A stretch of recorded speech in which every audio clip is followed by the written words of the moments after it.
Hello everybody, Elizabeth Peterson here from the Inspired Classroom and SEAL, Social Emotional Artistic Learning. And today we are going to talk about Maslow's hierarchy of needs and how this applies to teachers as we're working with our students. You may have actually heard the saying that you have to Maslow before you can bloom, and that's exactly what I want to work through with you inside of this video. So here's the pyramid that shows these needs, and let's for a moment think about ourselves with this idea, because Maslow's hierarchy of needs certainly isn't just about kids, it's about adults too. For example, if an adult is having money troubles, maybe they can't pay for their mortgage for a couple of months, or they're dealing with a big and unexpected medical bill, it may actually cause that person not to work well in their job. In this case, their feeling of safety and security is not being met, and it can affect their self-esteem. Maybe they don't really have that feeling of self-worth anymore. Maybe they don't feel accomplished because they can't keep up with what they feel are the basic needs of being an adult. And this all stems from them not being able to have that security in their life that has to do with them being able to provide for themselves and their family. Let's look at another example. So let's say that a friend of yours is depriving themselves of certain foods.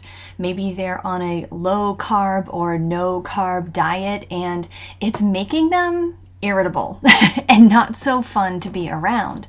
So in this case, their physiological needs are not being fully met, and it's affecting their ability to socialize well with others. So do you see how this can start to work in our own lives as adults?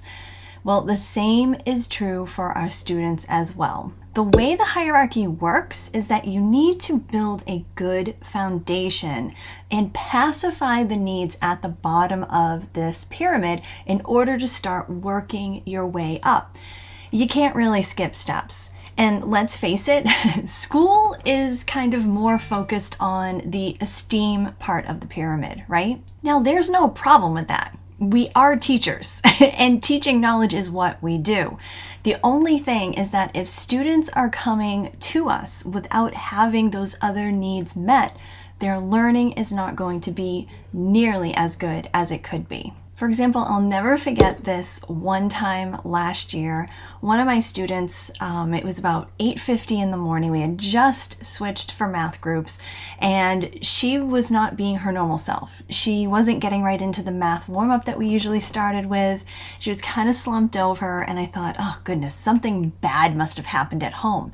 So I went over and I asked her what was going on, and I asked her if she was okay, and she just kind of wasn't responding so much. And then I happened to ask her, did you have breakfast this morning or did you leave in a rush? And she said, yeah, I left in a rush. I didn't have anything to eat and I'm hungry. And I thought, well, let's get you some food. So I said, do you want to go to the cafeteria and see what food is available? And she said, sure. She went, she grabbed food, she brought it back. She ate it while she was doing her warm-up. And then by the time we were ready to start as a whole class, she was all in. Just having that little snack was so helpful for her. All right, so let's take a look at each of these steps in this pyramid and talk about what we can do and look out for as teachers. So right at the bottom of the pyramid, foundational is the physiological needs of our students and ourselves. We often will assume that students are coming to us with those types of needs met, but in reality, we know that that's not always the truth. So be thinking about what kind of things you might allow for in your classroom. Will you allow a student to eat snack if you think they really need it? Do you have snack time during the day? What's your bathroom policy? Do you allow students to go to the bathroom if they need it? This level in the hierarchy of needs is not just about food, water, and shelter, but also comfort, basic comfort. I love that this illustration says warmth. I'll tell you, there are some days when my classroom is pretty chilly, and I will actually allow my students to wear their jackets brackets for a little extra time if they want, as long as they're doing their work. Because I know if they feel comfortable, if they feel like their, biological, their physiological needs are met, then they're going to be better able to stay in the classroom and do their work. Okay, let's move to the next level up, and that is security. This is where you're making sure that your classroom is the safe learning environment that I know you want for your students.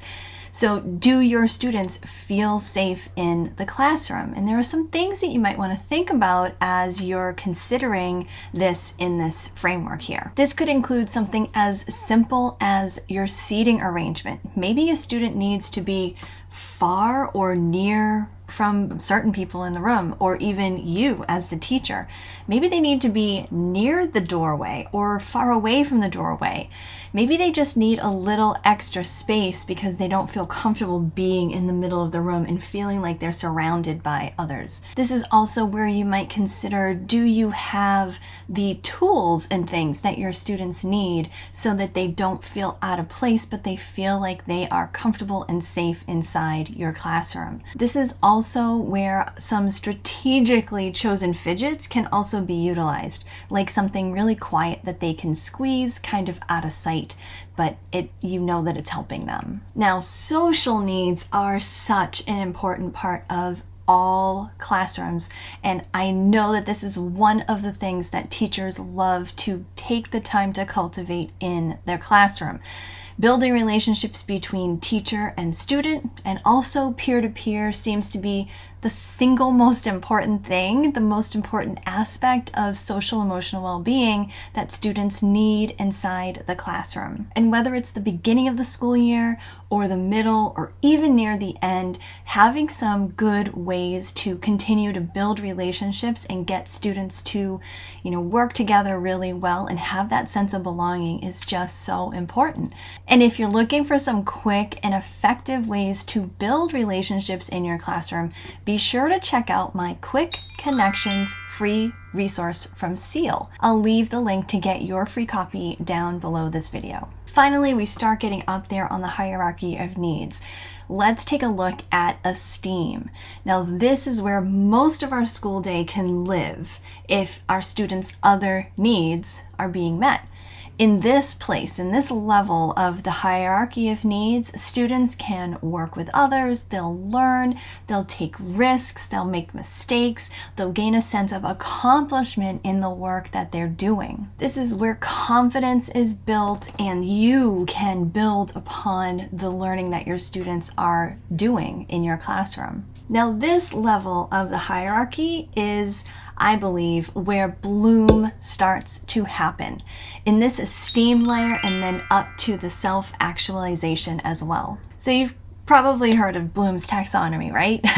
I remember learning about it years and years ago when I was in college, and even earlier than that. Bloom's taxonomy is where I find myself combing through all the really juicy verbs to use when creating lessons and making sure that I'm really allowing for both lower and higher order thinking depending on the lesson that I'm creating for my students. Here's the thing, we can pound through our days spouting off lesson after lesson, hoping that what we're putting out there is being received by our students. But when you know better, you do better. And I'll tell you that as I learned more about Maslow's hierarchy of needs, I knew better. I now know things to look for in a student and questions to ask my kids so I can make sure that their basic needs are actually being met to the best of our ability so that they can learn. And notice I said our ability. So here's the last thing I want to leave you with. I want you to remember that you are not alone in this job. Reach out to others at your school who can assist you when you notice that a student's needs aren't being met. Maybe it's the nurse, the counselor, the administration, a colleague, or even sometimes another one of your students can be the right person to help out another student. No matter what, just understanding the basics of Maslow's hierarchy of needs can really change how you look at your students as a whole and individually. So hopefully you'll be able to take this knowledge back to your classroom as well. Let me know what you think, and I can't wait to see you in the next video.